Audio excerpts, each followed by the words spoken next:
신앙 고백하심으로 7월 22일 새벽 예배를 시작하도록 하겠습니다.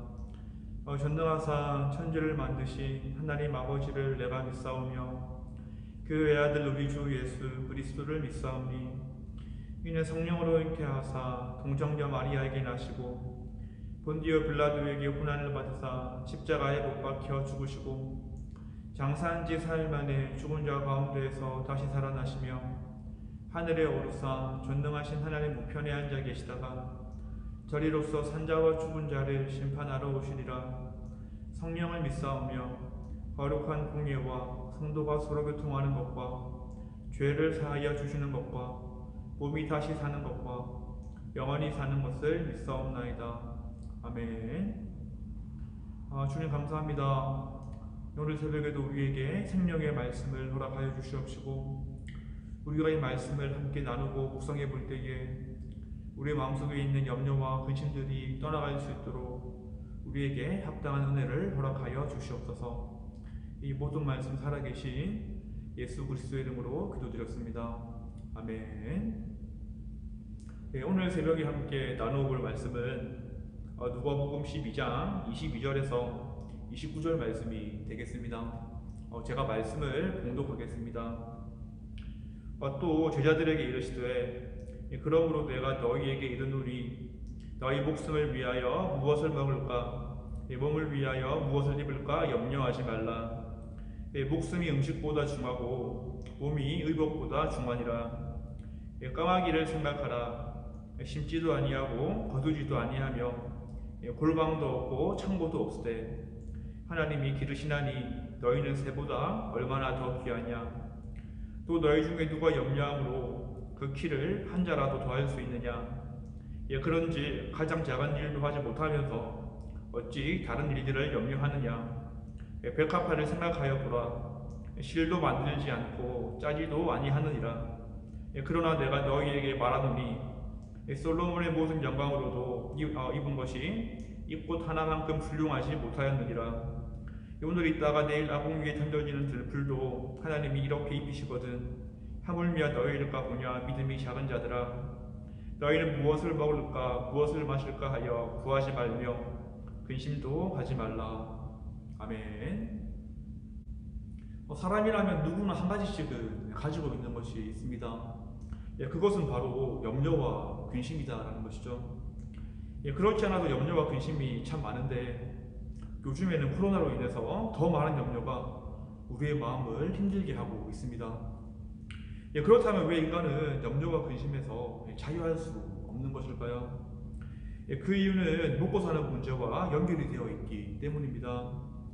잘 생각해보면 사람들이 가지고 있는 염려와 근심의 문제는 자신의 생존에 걸려있는 것이 대부분인 것이고, 더 깊게 들어가 본다면 죽음에 대한 두려움이 염려와 근심의 원인이 됨을 알 수 있습니다.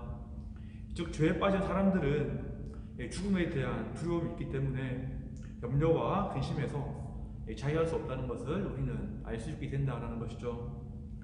오늘 말씀에 등장하는 제자들도 마찬가지였습니다. 주님이 이들에게 염려하지 말라라는 말씀을 하고 계신데, 이들 또한 오늘날의 우리처럼 주님을 따르고 있긴 했지만 염려와 근심을 많이 가지고 있었기 때문이었습니다.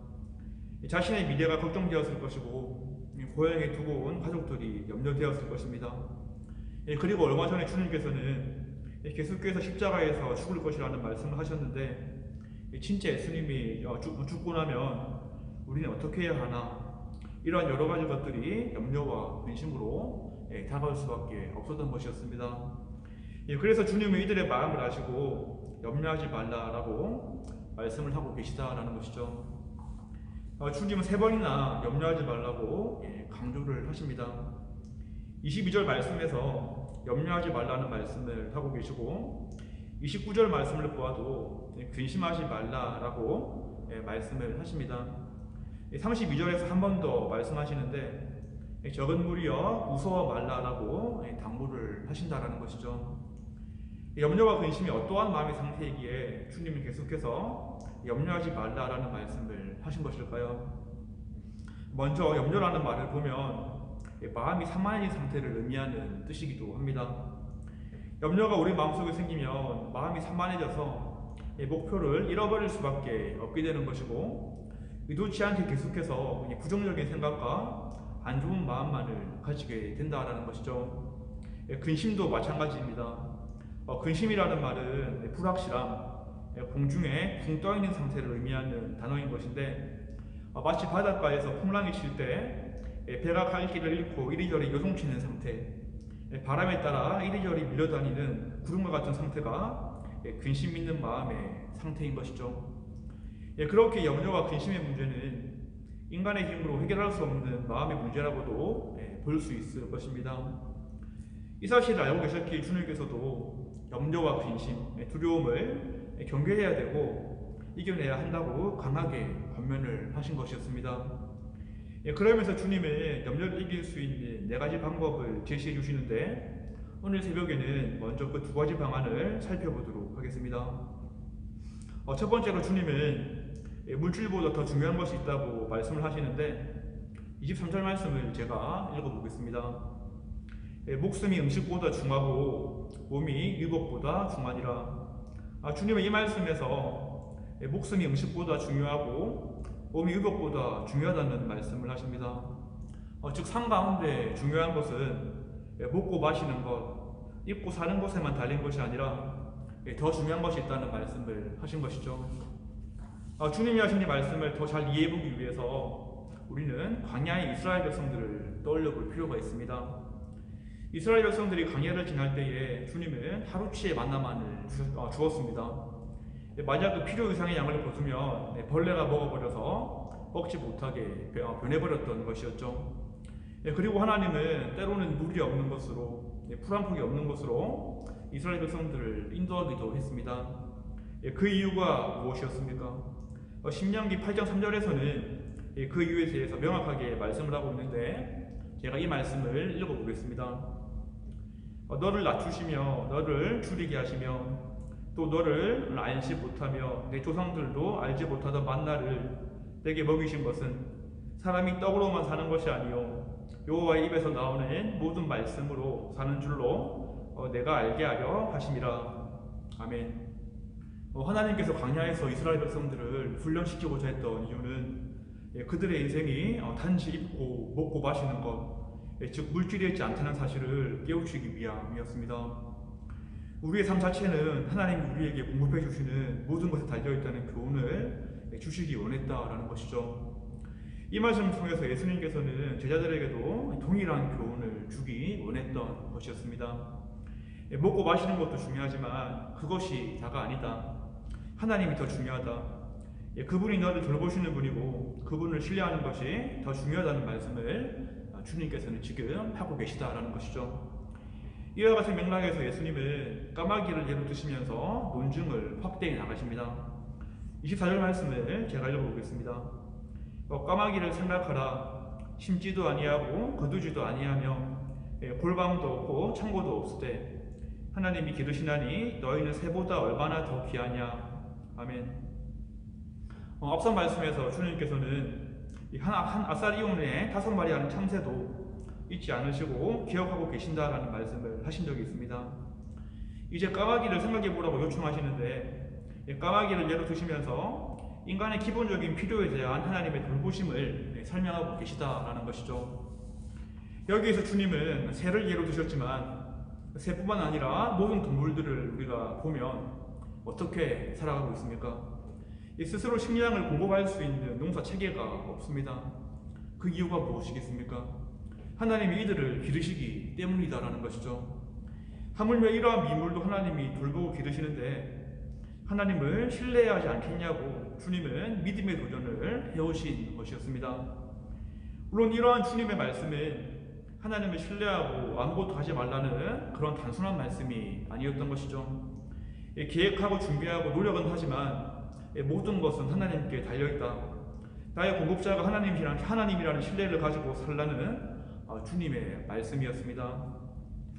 우리는 이러한 주님의 말씀을 통해서 진정으로 나에게 필요한 것은 먹는 것, 입는 것, 돈, 재물이 아니라 이 모든 것을 공급해 주시는 분이 누구인가를 철저하게 깨닫는 것을 우리는 알아야 한다는 것이죠. 이러한 진리를 깨닫게 될 때 우리는 그 바울이 빌립보서를 통해서 했던 고백이 진정한 나의 고백이 될 수 있습니다. 바울은 빌립보서에서 이러한 고백을 했었죠. 나는 내가 가진 것에 만족하고 있으며 어떠한 환경에서도 감사하는 법을 배웠다. 가난을 이겨낼 줄도 알고 부유함을 누릴 줄도 안다. 배부를 때나 배고플 때나 넉넉할 때나 궁핍할 때에 어떠한 형편에 처해서도 나는 기뻐하고 즐거워한다. 아멘. 바울은 하나님께서 자신의 공급자가 되신다는 것을 굳게 믿고 신뢰했기에 그것이 곧 자신의 능력이 되었던 것이었습니다. 그렇게 우리도 비록 힘든 시간들을 지나가고 있지만 바울이 보인 고백처럼 염려와 근심을 하기보다는 나의 공급자가 되신 하나님을 더욱 신뢰하고 의지하는 믿음을 분명히 가져야 하겠습니다. 이어서 주님께서는 염려하지 말아야 할 두 번째 이유를 알려주시는데 결국 염려를 한다고 해도 아무 소용이 없음을 알려주시는 것이었습니다. 제가 25절에서 26절 말씀을 읽어보겠습니다. 또 너희 중에 누가 염려함으로 그 키를 한 자라도 더할 수 있겠느냐. 그런즉 가장 작은 일도 하지 못하면서 어찌 다른 일들을 염려하느냐. 아멘. 주님께서 하신 이 말씀을 세번역 성경으로 보면 이렇게 번역이 되어 있습니다. 너희 가운데서 누가 걱정한다고 해서 제 수명을 한순간인들 늘릴 수 있느냐라고 번역이 되어 있다라는 것이죠. 예수님이 이렇게 작은 일도 하지 못하면서 왜 다른 일들을 염려하느냐라고 말씀을 하신 것이었습니다. 곧 모든 염려와 근심은 내가 어떻게 할 수 있는 문제가 아니기 때문에 하나님께 맡겨야 한다고 주님은 권면을 하신 것이었죠. 그러면서 백합화를 또 예로 드십니다. 백합화는 하루 피었다가 시들어버리는 특징을 가지고 있는 꽃이기도 합니다. 28절에서 이 백합화를 들풀로 표현을 하고 있는데 팔레스타인 땅에서는 나무가 있기 때문에 야궁의 연료로 사용되던 꽃이 바로 백합화였습니다. 하루 피었다 지고 내일 야궁이 던져지는 하찮은 들풀과 꽃도 하나님 이렇게 아름답게 입히시는데 하물며 너희는 입히지 않겠느냐라고 주님은 말씀을 하신 것이었죠. 이 말씀을 하신 후에 주님은 믿음이 적은 자들아라는 말씀을 남기십니다. 곧 염려와 근심은 날마다 모든 것을 공급하시는 하나님을 믿지 못한다는 불신의 마음인 것을 알려주신 것이었고, 곧 하나님의 공급에 대한 믿음의 결여가 염려와 근심의 원인이 됨을 주님께서는 말씀을 하셨던 것이었습니다. 우리는 이러한 사실을 믿고 있지만 그래도 염려와 근심이 밀려올 때가 너무나도 많이 있습니다. 저도 염려가 밀려올 때마다 이 말씀을 묵상하곤 하는데 그럼에도 불구하고 쉽사리 염려가 잘 사라지지 않는 내 모습을 발견하게 된다는 것이죠. 제 믿음이 적어서일 수도 있겠고 하나님에 대한 의존과 신뢰가 충분하지 않아서일 수도 있습니다. 하지만 분명한 것은 염려 때문에 지금 이 순간 하나님을 전적으로 신뢰하지 못할 수는 있지만 그럼에도 불구하고 하나님은 제 인생을 망하게 하지 않으신다라는 것입니다. 35년이라는 비교적 짧은 인생을 살면서 이러다가 진짜 망하겠다라는 순간들이 몇 번 있었습니다. 감당하기 힘들 정도로 엄청난 염려와 근심에 휩싸이는 순간들이었죠. 그런데 시간이 지나고 돌아보았을 때에 하나님께서는 그 위기를 모두 넘어갈 수 있도록 도와주신 것이고 까마귀와 백합화보다 저를 더 귀하게 여겨주신다는 그 사실을 깨닫게 해주셨습니다. 염려와 근심이 많았지만 밥을 굶은 적도 없었고 길거리에서 잠을 잔 적도 한 번도 없었습니다.